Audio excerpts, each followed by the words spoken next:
Good morning students, welcome in online class 7th class. Today we will read geography chapter 5 and water. Okay, in previous class we had read waves and distributions of water and water cycle. Okay, in today we will read about topics tides and oceans current. हम आज tides and oceans currents के बारे में read करेंगे. Okay, let us discuss tides. The rhythmic rise and fall of ocean's water twice in a day is called a tide. कि दिन में दो बार नियम से जो हमारे ओशियंस होते हैं, सागर होते हैं, उनमें जल का उठना और गिरना होता है, तो उसे हम क्या कहते हैं? टाइड. इट मीन्स ज्वार भाटा जिसे कहा जाता है. It is a high tide then water covers much of the shore by rising to its highest level. It is low tide when water fall in the lowest level and reach from the shore.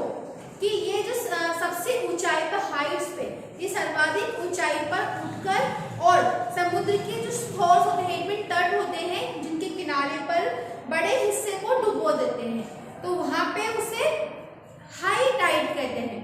And जो बहुत निम्न level पे, low level पे होते हैं, आ जाता है और तट के शोर के पीछे से चला जाता है, उसे लो टाइड कहा जाता है. ओके, फिर हाईएस्ट टाइड क्या होता है? जिसमें जो वेव्स होती हैं उसकी वो बहुत हाईएस्ट होती हैं, और लोवेस्ट टाइड, लो टाइड में कि वहां की जो वेव्स होती हैं वो लो उस पे होती हैं. The strong gravitational pull exerted by the sun and the moon on the earth's surface causes the tide. The water of the earth closer to the moon gets pulled under the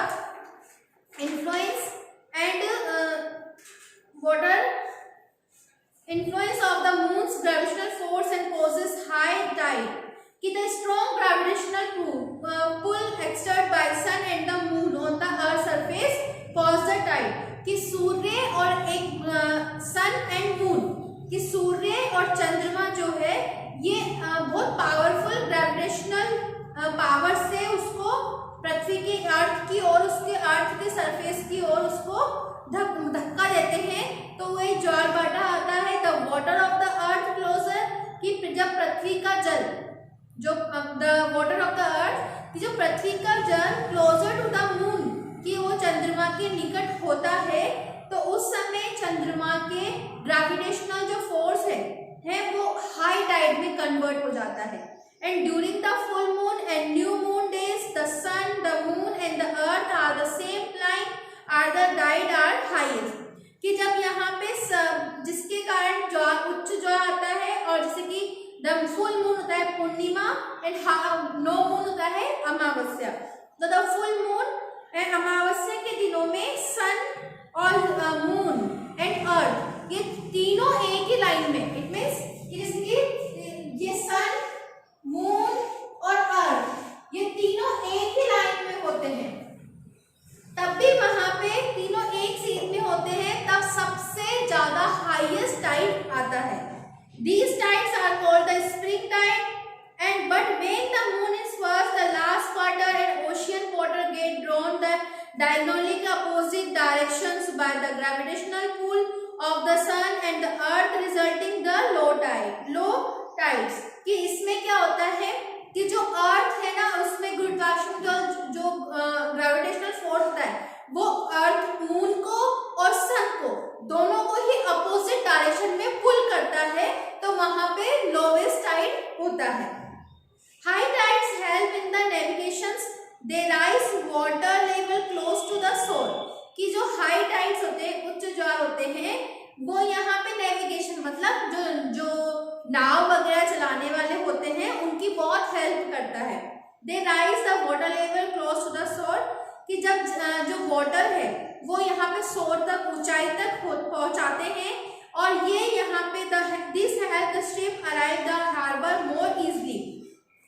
ये क्या करते हैं? उनके ships को easily उनके शोर तक, इनमें तट तक पहुंचाने में उनकी हेल्प करते हैं. Many more fish come closer to the shore during the high tide. और जब हाई टाइड होता है तो बहुत सारे फिश वाटर से शोर तक पहुंच जाती हैं. Okay, now next topic is oceans currents. Oceans current क्या होते हैं? कि ओशियन जिसको कहा जाता है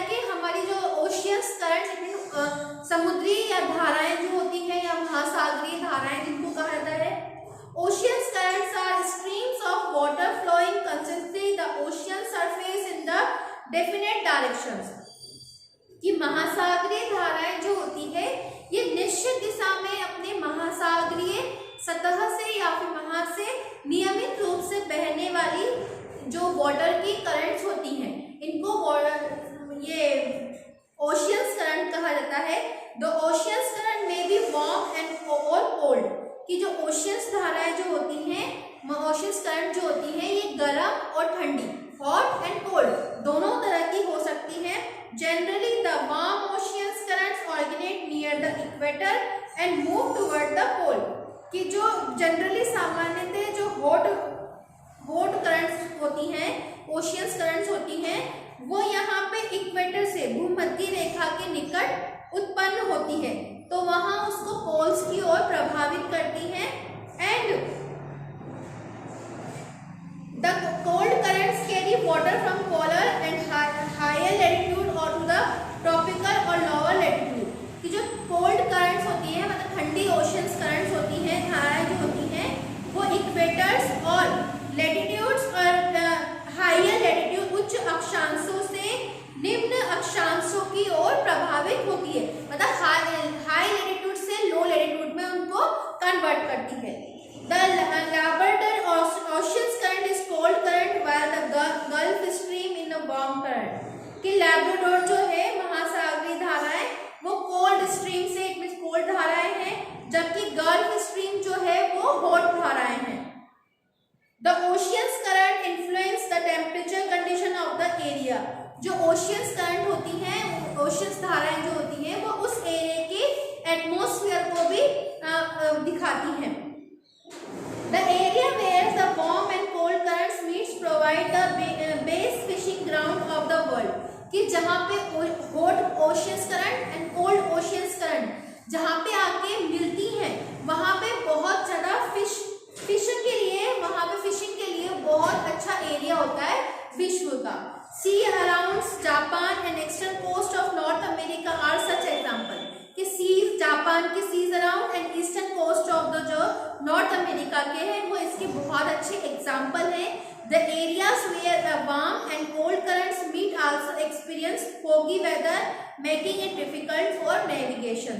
कि जहाँ पे द एरिया वेयर कि जहाँ पे कोहरे का मौसम बनता है मीन्स फॉगी एरिया होता है जहाँ पे फॉग होती है कोहरा धुंध पड़ जाती है तो वहाँ पे वैसा मौसम बनता है। इसके लिए वहाँ पर क्योंकि जो गर्म वाटर और वो ठंडा वाटर दोनों मिलते हैं तो उसमें से कुछ स्ट्रीम्स निकलती हैं तो वहाँ पे वो फॉग बन जाती है तो वो एरिया यहाँ पे नेविगेशंस के लिए नाव चलाने वालों के लिए थोड़ी प्रॉब्लमेटिक होता है क्योंकि वो एरिया में वो यहाँ पे नाव चलाने में उनको थोड़ी सी प्रॉब्लम होती है। Okay, now your chapter is over, you must have understood. Okay, thank you, have a nice day.